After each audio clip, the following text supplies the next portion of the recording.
Good evening, dear all. Welcome to this session for class 11.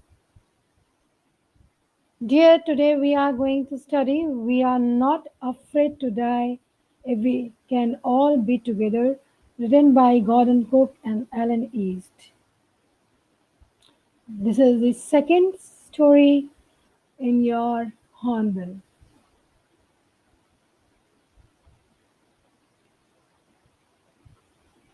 I'm waiting for all to join and then I'm going to start with it. You can see the picture of the family. Gordon Cook, his wife, son, and daughter.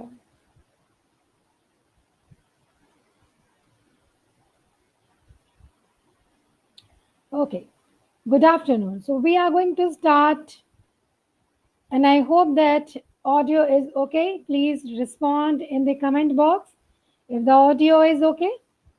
Yes, I believe audio is okay today because I have checked already. Thank you. So, we are going to start now. Dear children, be here till the end because this is a very important chapter which we are going to study today. We are not afraid to die if we can all be together, written by Gordon Cook and Alan East.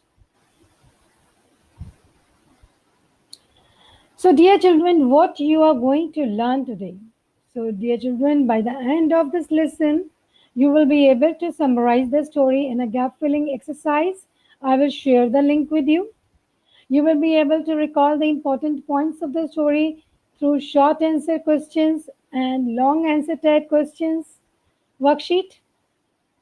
You will be able to learn different parts of ship mentioned in the story. You will be able to write the character sketch of the narrator with the help of steel characterization technique. I have already taught you how to write the characterization with steel technique. Yes, you will be able to justify the title by writing a short note on it, and you will be practice being calm in adverse situation by taking PPDT. So I will be sharing this link here. This is optional if you wish to, then only. Yes, so representation of your learning experience today. So, dear children, you are going to acquire by reading, watching, and listening today. You will investigate, you will discuss a little, and also you will practice and produce. So, let's move forward. So, dear children, here are your writers Gordon Cook and Ellen East. Dear, not to read, not to go about in detail, not to go in detail, let's have some common point about these two people.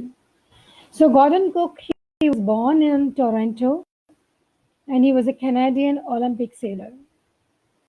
Okay, he sails for the Royal Canadian Yacht Club, and he was had a great interest in writing stories too, and that's why you see that he has written his own experience story which you are going to read now is not a fiction, it is a real story.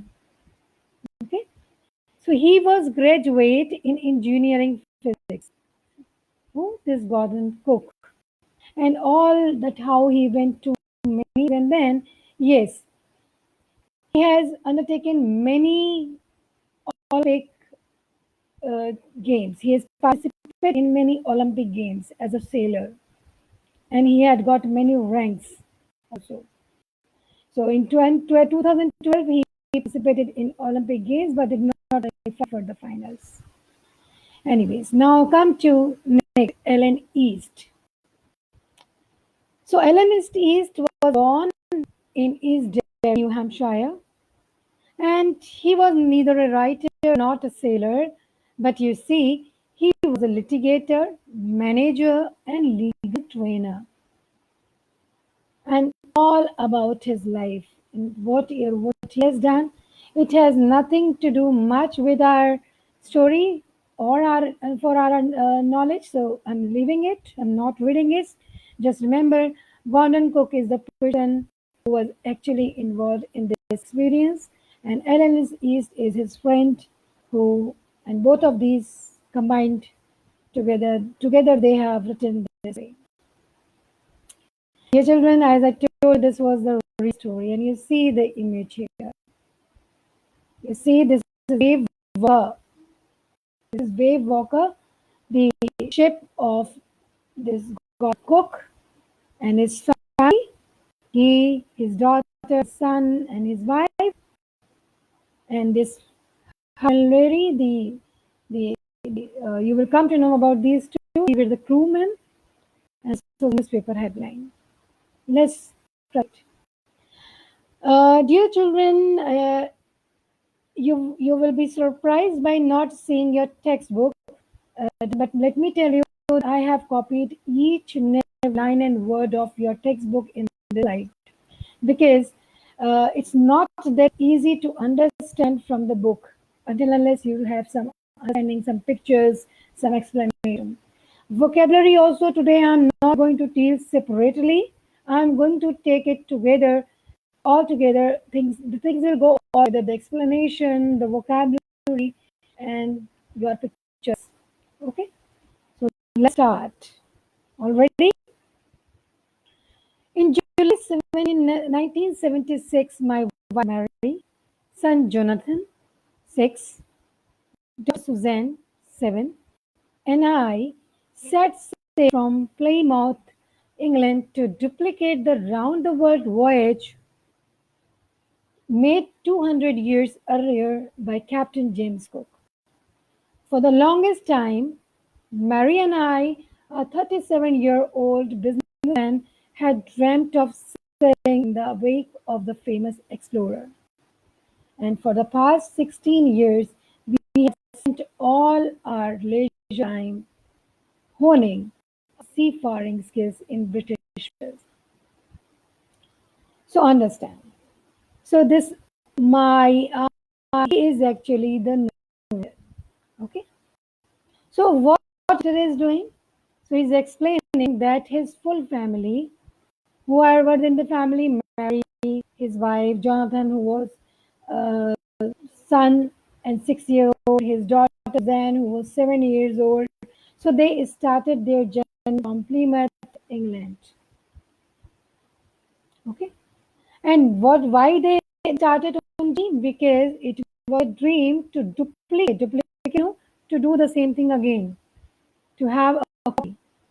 So to duplicate the round world voyage, a long journey by sea, and which journey, which was undertaken by Captain James Cook 200 years earlier. So who was James Cook? So let us see. This James Cook was a British explorer, navigator, and cartographer. And you know the cartographer? Cartographers, those who make the maps. So cartographer ultimately rose to the rank of captain in the Royal Navy, and he has undertaken round the world voyages 3 times. Twice he had been around the world by sea. Okay, so he wishes to duplicate this journey taken by Captain James Cook 200 years back, and that's why he with his family set on for the journey. And yes, he said that it was like you, if you have a dream, you wish to fulfill your dream, then what you do? You just dream the work? No. You dream. You have a plan to execute. Then after planning, you do the action. These are the 3 steps. So see here what he does. What he did, he actually, first of all, he had a dream. After that, he started practicing. Because he was not a sailor, he was 36-year-old businessman. Sailing was not his profession. Okay, so but he had a dream of sailing on the wake of the famous explorers. So he spent all his leisure time. Leisure time means his free time, whatever free time he had, in improving his traveling by sea. Seafaring means traveling by sea skills. Okay. So he was very much determined to undertake this journey to duplicate the journey taken by Captain James Cook 200 years earlier or near of his time. Okay, and because he was a man, he was not a sailor, so he worked upon his skill of seafaring by spending all leisure time in practicing sailing. Fine, let's move forward. Dear children, this is very important for you to understand. You may see the three voyages here. The red one is the first voyage undertaken by James Cook. Second is your green, and third voyage is the blue one. Because to understand the thing better, I am going to take only one journey so that you will be clear.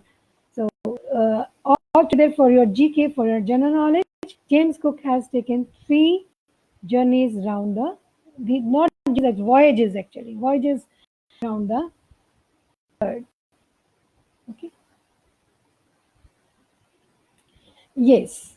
So you may see the first journey. So here is Great Britain, and here is Plymouth. From Plymouth, he started his journey, taking all round to this Africa to Cape Town, and from Cape Town over Australia and New Zealand and other places, then South America, and coming back to Great Britain. This is coming back line. Okay, so I'm going back. So he said that the narrator said that he sailed from Plymouth. So now you know where is Plymouth on the globe. So here is Plymouth in Great Britain. From here he started his journey. Even the writer, because he was duplicating the journey of James Cook, so he also started from here, Great Britain, all the way to through Africa to Cape Town, and then way through Indian Ocean to Australia. Now I hope that something is clear in your head. Now move forward. So who were the passengers? So passengers were captain, 10 years of business. Just now we have seen. Read about it. Captain wife, Mary, Suzanne, daughter, 7 years old, Jonathan, 6-year-old son, and there were other two crew members, American Larry Vigil and Swiss Herb Sigler. So all together, these 6 people were on board. Okay, move on next paragraph. Our boat, Wave Walker, a 23 meters, 30-ton wooden hull beauty, had been professionally built, and we had spent months fitting it out and testing it in the roughest weather we could find. Okay, so what they made? They made a a big boat named Walker, and this was wooden. The full body of this wave walker was wooden, and the size of it was 23 meters long and 30 ton was the weight. It was beautiful, and most important to notice is it had been professionally built. Okay, it was professionally built, and they have spent months in fitting it out, also testing it in the roughest weather. So see, the writer had a wonderful plan. Sorry, not the writer, narrator has a wonderful plan. He has a plan, he executed, and see here, after professionally building, it was not a normal ship, normal boat, it was professional boat. And then after that, it was tested in the roughest weather could find. Okay. The first leg of the planned 3-year, 1 lakh 5,000 kilometer journey passed presently as we sail down the west coast of Africa to Cape Mount. There, before heading east, we took on two crewmen, American Larry Vigil and Swiss Hegler, to help us tackle one of the world's roughest seas, the southern Indian Ocean. Okay, now see here. So they set on their journey, and it was planned the journey will take 3 years. So they started there from Plymouth. We have already from Plymouth, and like James Cook, they also went all through Africa and to Cape Town. See, so what happened? They have already said from here they have started, they have already come to this point, Cape Town, in just below the Africa, west coast of Africa. Is it clear? So they are here now. They have already started the journey from Plymouth, and they are here the Cape now. And they were moving east. So to understand the direction on the map, understand this is north, this below is south, this is east, and this is west. So north, south, east, and west. Okay. So they were from Cape. Now they were moving east means they were moving towards this direction, towards Australia. And on the way, they took crewmen, American Larry Vigil and Swiss Herb. Why? To help them because they were crewmen. He was a businessman. He only trained himself. But these two were actually the crewmen who had the idea how to handle the roughest water, and especially the southern Indian Ocean. So from Cape Town, now you see they have come into Indian Ocean. You see Indian Ocean, and this was the roughest sea, and they have she has taken these two crewmen along so that they may help him to tackle this rough sea and the south part, because from Cape Town they have to move this direction towards east. Okay. On our second day out of Cape Town, we to encounter strong gales. For the next few weeks, they blew continuously. Gales did not worry me, but the size of the waves was alarming, up to 15 meters as high as our mainmast. So when they started their journey after Cape Town, from Cape Town they have already gone for 2 days. They traveled for 2 days, and now all of a sudden they started facing strong winds. Okay, and for the next few weeks, these winds continued, but they were not to worry about. But the sea, what was like the winds? What was not to worry about the winds? The strength of the wind was to worry about. But what was the problem? Wind was not the problem. The problem was the size of waves. Size of waves were a problem. Was a problem. Why? Because they were almost 15 meters high, as high as the main mast. So what is the main mast? You may see here in the picture. So here is the body of a ship, of a boat, and you here see this pole standing erect. Okay, this is the pole which is known as mast and is the highest point of a ship or a boat with a sail. You see, this is actually the mast, the pole, and this is the highest point of a ship or a boat. So what was alarming that the waves were higher, higher, almost high as the main mast. So up to this size, this was alarming. I hope this was clear to you. Next, December 25, found us 3,500 kilometers east of Cape Town. Despite atrocious weather, we had wonderful holiday, complete with a stray. New Year's Day saw no improvement in the weather, but we reasoned that it had to change soon. And it did change for the worse. So, 25th December, they were away from Cape Town. How much? 3,500 kilometers. And the atrocious weather, bad weather was still continuing. But they enjoyed their Christmas tree and the New Year. And by the New Year, also, there was no improvement in the weather. Okay. The weather changed, but the change was not for good, it changed for worse. Dear children, I hope now the points are clear till the point I have read and explained. So I am going to read again from the beginning, And if you have any difficulty, you may leave your query in the comment box.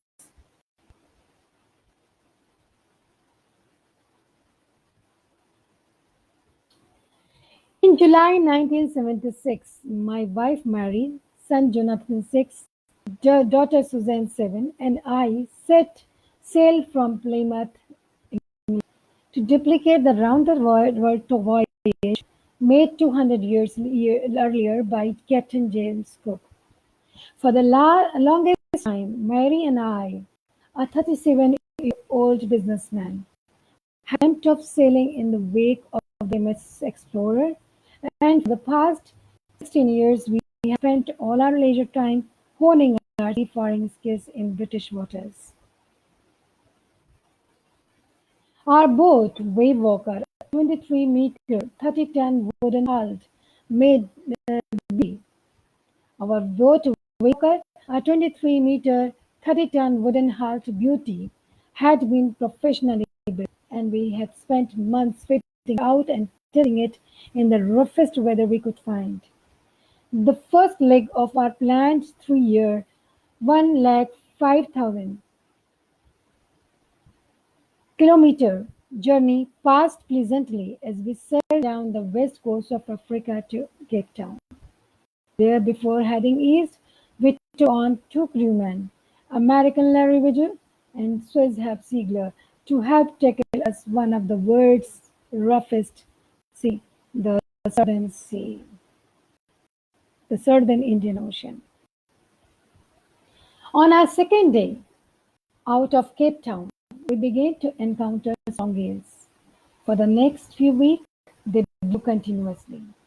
Gales did not worry me, but the size of the wave was alarming. Up to 15 meters, as high as our mainmast. December 25 found us 3,500 kilometers east of Cape Town. East of town, remember, towards Australia. Despite atrocious weather, we had a wonderful holiday, complete with a Christmas tree. New Year's Day saw no improvement in the weather, but we reasoned that it had to change soon, and it did change for the worse. And I hope this explanation is. Before I move ahead, let okay.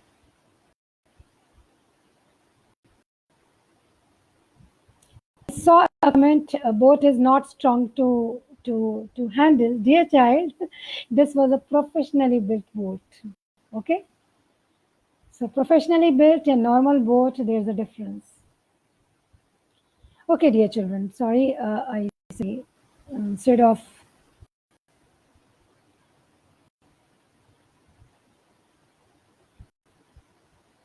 yeah.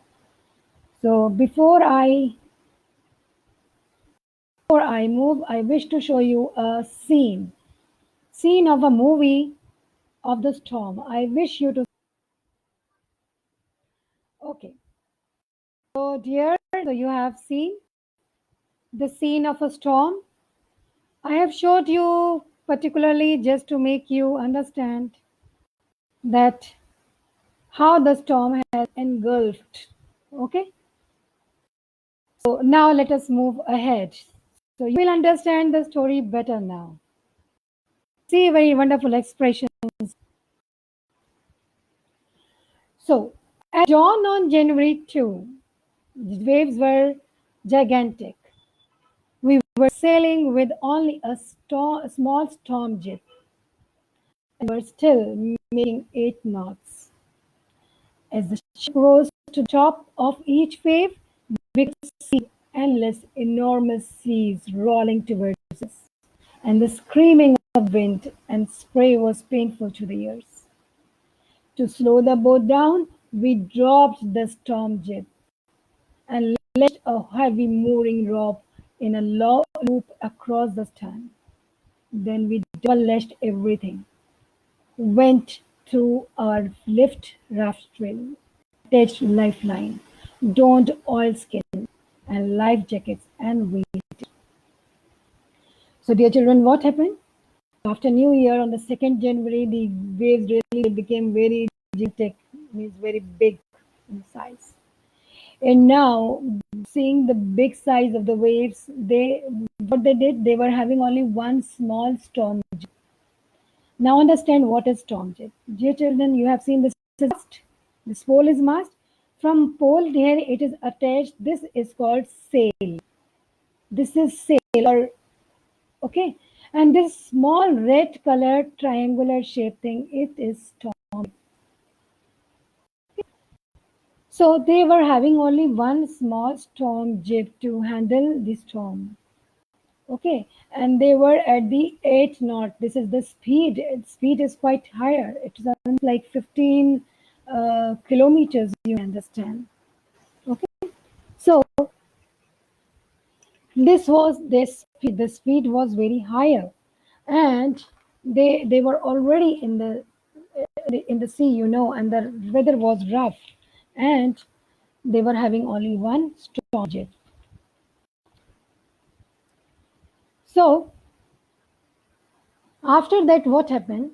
The sea rose to the top of each wave. You have seen in the video how the sea was moving over each and every wave in the beginning.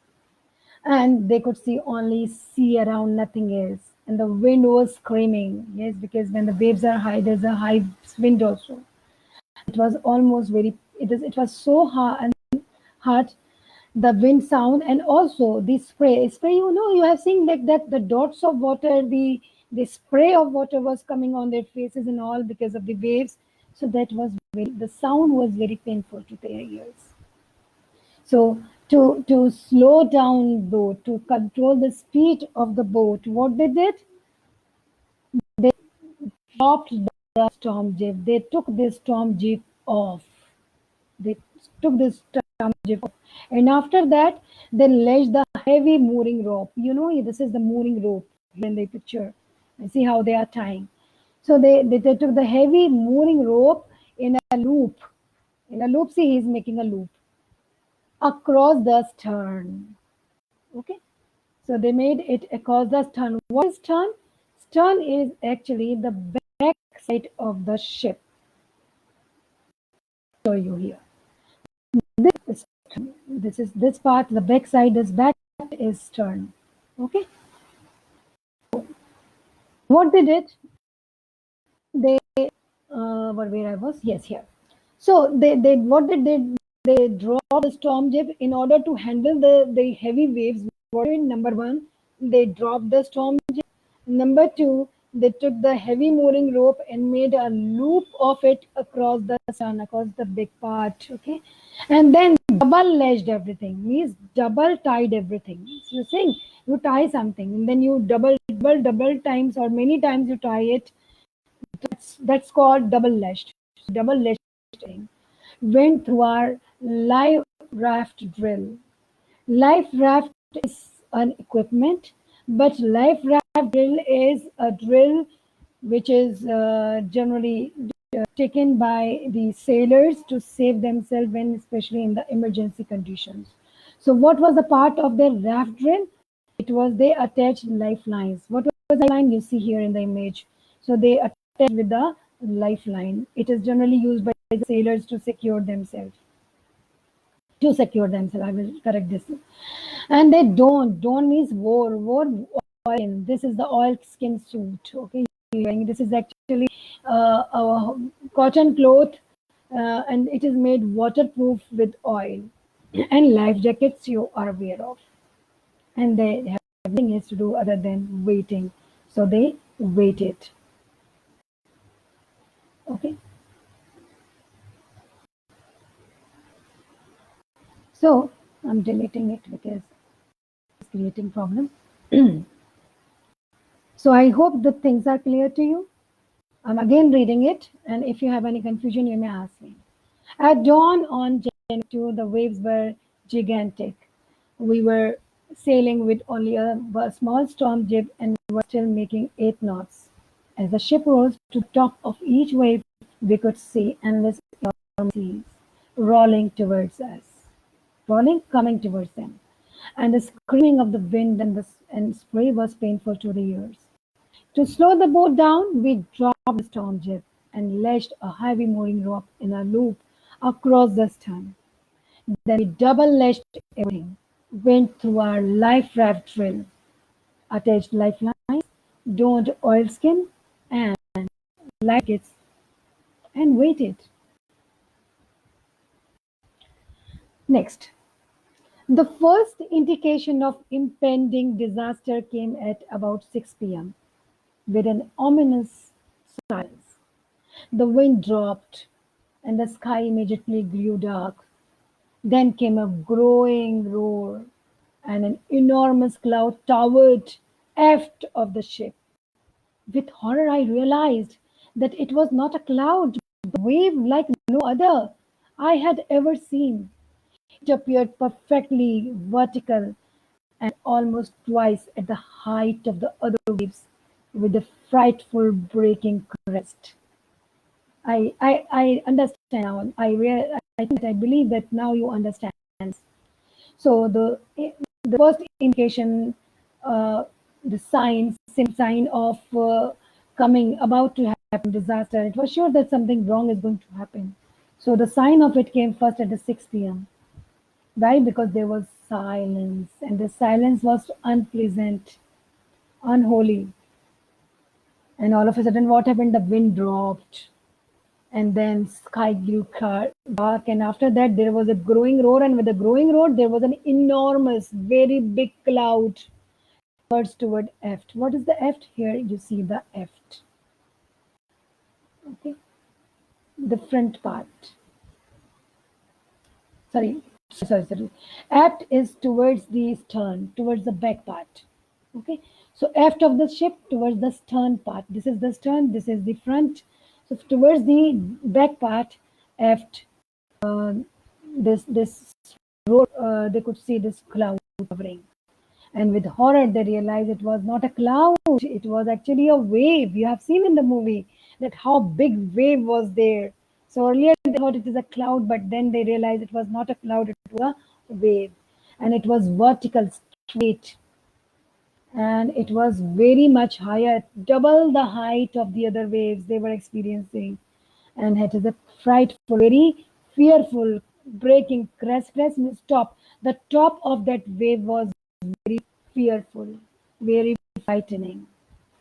Okay, so you will see here is the turn, and yes, here is the bow is the front part, and the other two parts they will also come in your story. Then I will take. Okay,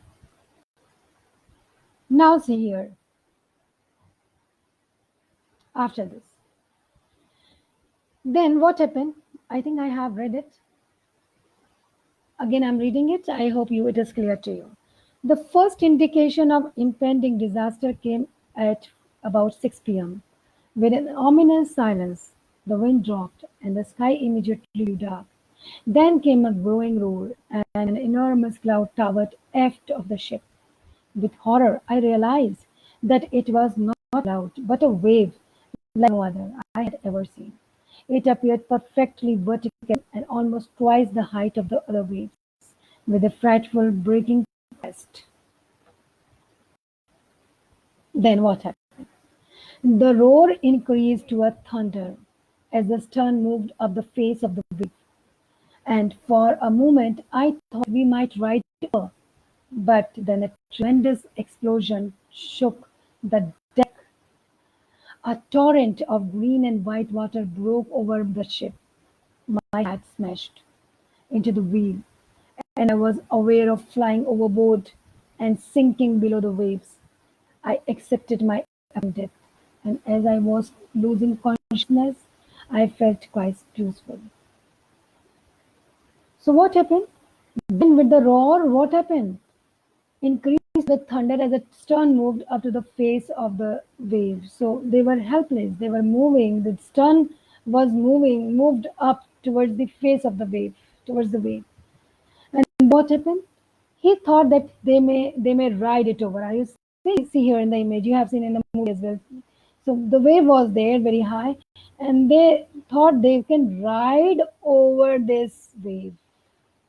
It's going and then down. So as you have some movies, so he thought that they could ride over this wave. Okay, but what happened? But then there was a tremendous explosion on the deck of the ship. Deck, the main body of the ship. What was that? The wave actually fell down on the deck. They couldn't ride it. The torrent, the torrent means the fast moving stream of water, green and white water broke over the ship. And with the pressure, when the waves, this highway wave fell on the deck, then what happened? Out because of the jerk, his hat smashed into the wheel because he was holding the wheel, and then he was flying overboard. He was simply moved. He simply dragged on the boat on the deck with the force. Okay, and then sinking below the waves because all the water was above him. He accepted his approaching death, and he was losing consciousness. And when he was losing consciousness, he was feeling good. Okay, I'm again reading it. The roar increased to a thunder as Stern moved up the face. Stern, you remember the back part? Yes. The roar increased to a thunder as the stern moved up the face of the wave, and for a moment I thought we might ride over it. But then a tremendous explosion shook the deck. A torrent of green and white water broke over the ship. My head smashed into the wheel, and I was aware of flying overboard and sinking below the waves. I accepted my approaching death, and as I was losing consciousness, I felt quite peaceful. Okay, now let us move ahead. Unexpectedly, my head popped out of the water. A few meters away, Wave Walker was near capsizing, her mast almost horizontal. Then a wave hurled her upright. My lifeline jerked taut and out, and I grabbed the guardrail and sailed through the air into Wave Walker's main boom. Subsequently, Wave tossed me around the deck like a rag doll. My left rib cracked, my mouth filled with blood and broken teeth. Somehow I found the wheel, lined up the stern for the next wave, and how on. So then what happened? He was about to lose consciousness. Then he was not expecting it, but his head came out of the water. And then after a few meters away, Wave Walker was almost capsizing. Capsizing means see, you see in the image, overturning in the water. And the mast was almost horizontal. You see the mast? The mast is supposed to be vertical, standing erect. Now it was almost horizontal because they were overturning in water. See in the picture, same like this. Okay, the mast almost horizontal. Then he, with a great force, uh, his lifeline jerked. Lifeline, you remember that rope which he has fastened himself with so that he may not go off the ship if something odd happens. So he experienced a pulling in his lifeline. He says it jerked taut, and then what happened? He grabbed the rails. You know, in the ship or the ships there are rails in the boat. There is a rail. This was professionally built ship, so he holded that, grabbed that guardrail, and then he somehow went to the wave walker main boom. What is the main boom? Here is the main boom you see in the picture.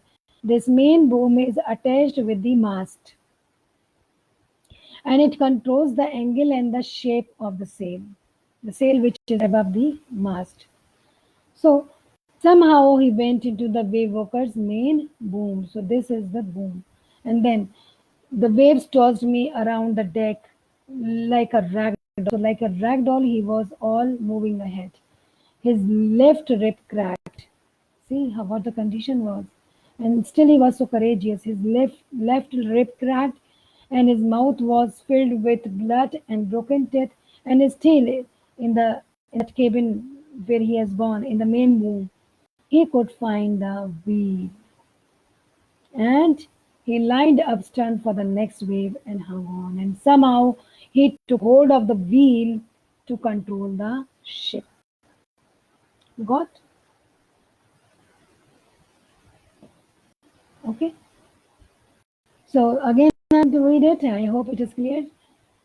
Unexpectedly, my head popped out of the water a few meters away. Babe Walker was near capsizing, her mouth almost horizontal. Then a wave hauled her upright.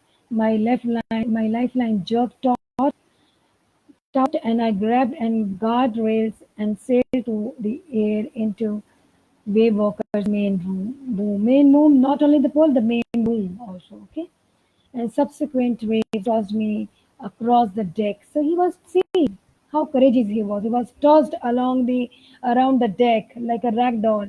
His ribs were cracked, his mouth was filled with blood and broken teeth, and still he managed. So subsequent waves tossed me around the deck like a rag doll. My left ribs cracked, my mouth filled with blood and broken teeth. Somehow I found the wheel, lined at the sun for the next wave and hung on. See how courageous he was, how determined he was, despite these conditions that his ribs cracked and his mouth was full with blood and he broke his teeth. Still, he could hold the wheel to control the ship. Water, water everywhere. I could feel that the ship had water below, but I dared not abandon the wheel to investigate. So he knew that water was everywhere and he had to check the leakage from where the water was entering. Okay, but he could not leave the wheel because with the leave on he could hold the ship. Okay, suddenly the front hatch was thrown open and Mary appeared. Suddenly the front hatch door opened and Mary his wife appeared. "We are sinking!" she screamed. "The decks are smashed. We are full of water." So decks were broken or smashed. Deck the main you have seen what the deck is. I have shown you. So take the wheel, I shouted, and I scrambled for the hedge. So he somehow moved or climbed quickly with difficulty using his hands for the hedge. Okay, for the door. Larry and Hobbs were pumping like madmen. Broken timbers hung at crazy angles. The whole starboard side bulged inward. Clothes, crockery, jars, tins, and toys sloshed in deep water. So you understand what is starboard side. So starboard side when you are facing the ship. So right hand side is the starboard side and left hand side is the port side. Okay. So what happened with the wave? Actually, the starboard side of the ship of the boat of the wave walker was actually broken. Okay. See. See the condition how it has gone inside. So this side, the starboard side, actually, it was all broken. Okay, and because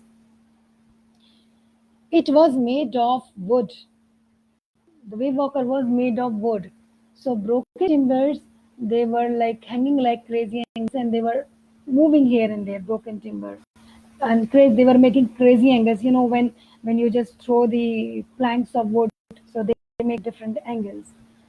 And the sideboard side of the ship it swelled inward. So it has swelled inward, not outward, inward it has swelled. And all the things they were floating in the water. And then what happened? I half swam, half crawled into the children's cabin. Somehow he managed to go to children's cabin.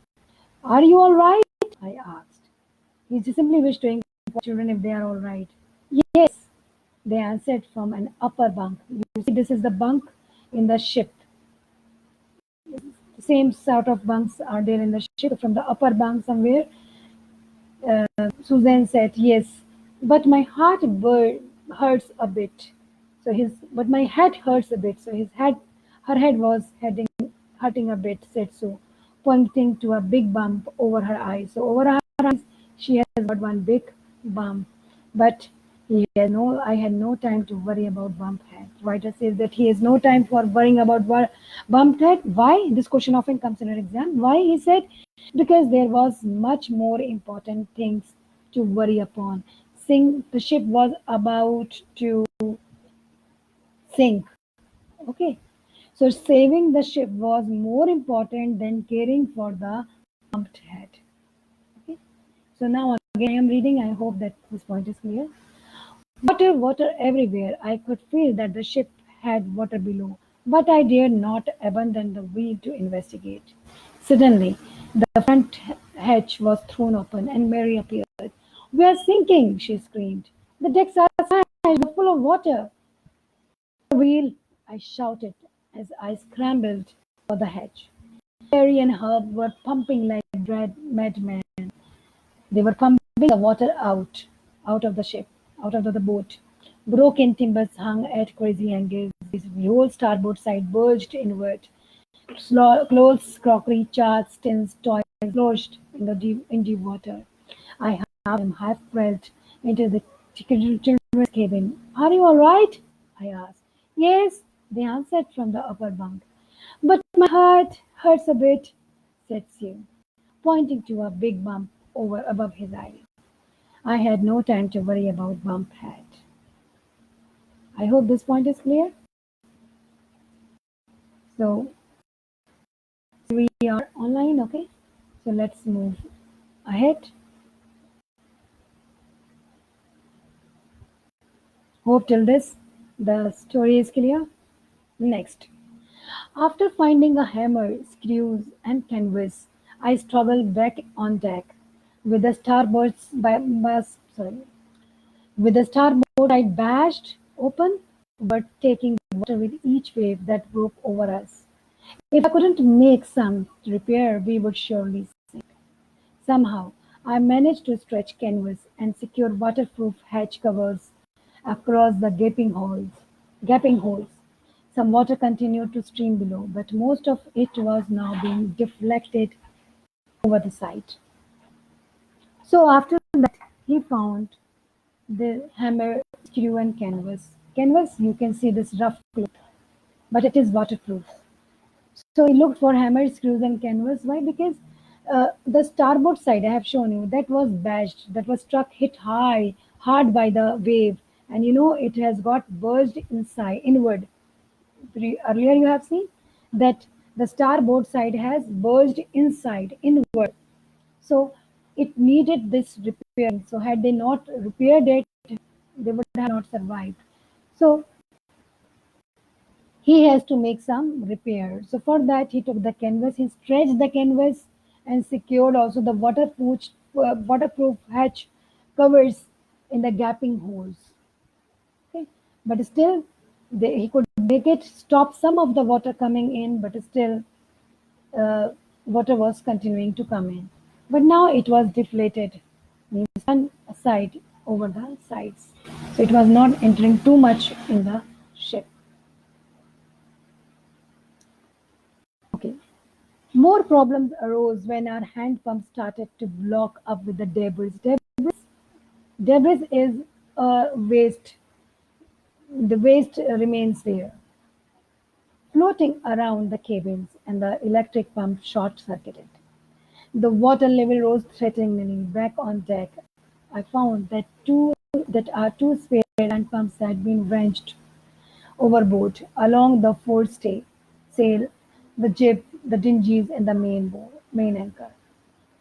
So then I remembered we had another electric pump under the chart room floor. I connected it to an outpipe and was thankful to find that it worked. So more problems came in when they found because they were using hand pumps to pump the water out of the ship. Okay, so these pumps started choking with debris. They blocked with debris, all the waste which was scattered on the deck. Okay, so these debris was floating around the cabin everywhere, and the electric pump, to the hard luck, it also got short circuited. It couldn't work. The water level rose threateningly, obviously, because they were pumping like madmen.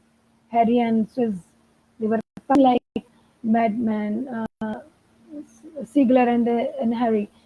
And because these hand pumps stopped working, so water level rose threateningly. And if the water level gets more, then they will sink definitely. So on the deck, he found two spare hand pumps. and had been overboard. So not only these two spare hand pumps, but also the other things like forestay rope to support ships foremast, forestay sail, the jib, the dinghies, the small boats, and the main anchor. You see the main anchor. All of these things have gone wrenched. They were not in a condition to use. All of them have gone wasted. Understanding? So not only the spare two pumps, but other things also they were at range. They were not in a position to use.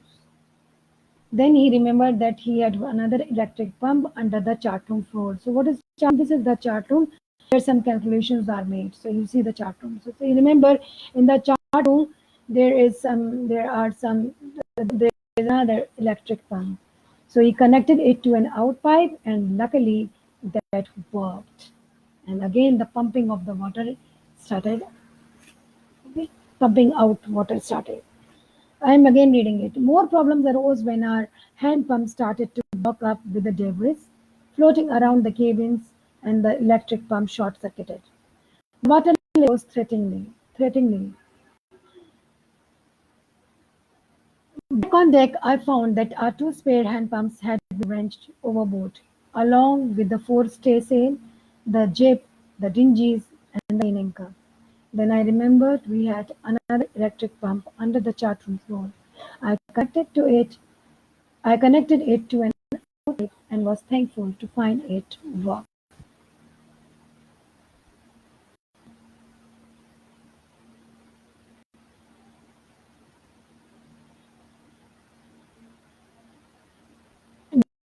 I now think that uh, I could take only this part today because next part needs a lot of explanation. I start the explanation, we won't be able to complete it today. I'm going to end the session today, and on Wednesday we'll be here uh, with a session 2 on We Are Not Afraid to Die. Till then, bye. See you on Wednesday.